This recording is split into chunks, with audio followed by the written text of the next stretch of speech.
বর্তমান সরকার Europe, America এবং ভারতকে খুশি করার জন্য বাংলাদেশকে একটি পূর্ণাঙ্গ ধর্মনিরপেক্ষ রাষ্ট্রে পরিণত করার লক্ষ্যে উলামা, মাশায়েখ ও মাদ্রাসা ছাত্রদের উপরে অত্যাচারের স্টিম রোলার চালাচ্ছে। অথচ একথা সর্বজনবিদিত যে দেশের উলামা, মাশায়েখ এবং মাদ্রাসার ছাত্র এবং শিক্ষক সমাজ সবচাইতে বেশি শান্তিপ্রিয় এবং সন্ত্রাস ও দুর্নীতি মুক্ত। যেমন কলেজ বিশ্ববিদ্যালয়গুলোতে এ যাবৎ যত সন্ত্রাসী তৎপরতা এবং হত্যাকাণ্ড ঘটেছে, মাদ্রাসাগুলিতে তার 1000 ভাগের 1 ভাগও ঘটে নাই। কলেজ বিশ্ববিদ্যালয়গুলোতে যত ধর্ষণের ঘটনা ঘটেছে, মাদ্রাসাগুলোতে তার 1,00,000 ভাগের 1 ভাগও ঘটে নাই। দেশের মন্ত্রী, এমপি এবং তাদের রাজনৈতিক সহযোগীরা দেশ স্বাধীনের পর থেকে এ পর্যন্ত যত দুর্নীতি, স্বজনপ্রীতি, সরকারি অর্থ লুটপাট করেছে, দেশের ওলামা, মাশায়েখ বৃন্দ তার 1000 কোটি ভাগের 1 ভাগও করে নাই।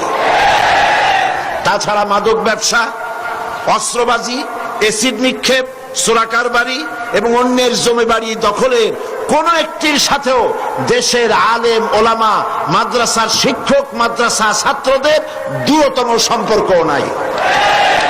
তারপরও দেশের সরকার এবং ভারতের অর্থে লালিত পত্রিকাগুলি এবং ইসলামের জঘন্য দুশ্মন এনজিও গুলো আর হিন্দুস্তানের পাঁচটা গোলাম তথাকথিত বুদ্ধিজীবী এবং কবি সাহিত্যিকরা এক সুরে সমস্বরে আলেম, ওলামা, মাশায়েখ এবং মাদ্রাসা শিক্ষার বিরুদ্ধে বিষোদ্গার করে চলছে এদেশ থেকে ইসলামকে নির্মূল করার জন্য। সম্মানিত দর্শক, এতক্ষণ স্ক্রিনে যেই প্রখ্যাত আলেমী দ্বীনের আলোচনা আপনারা শুনলেন, তো তার পরিচয় আপনারা হয়তো জানেন। কে কে জানেন কমেন্টে অবশ্যই জানাবেন। তো আজকে বিশ্লেষণের বিষয় হলো, তিনি বক্তব্যের প্রথম অংশে বলেছেন বর্তমান সরকার। তো আমার স্টাডিতে যার নামটা ভেসে আসতেছে সে হলো স্বৈরাচার শেখ হাসিনা।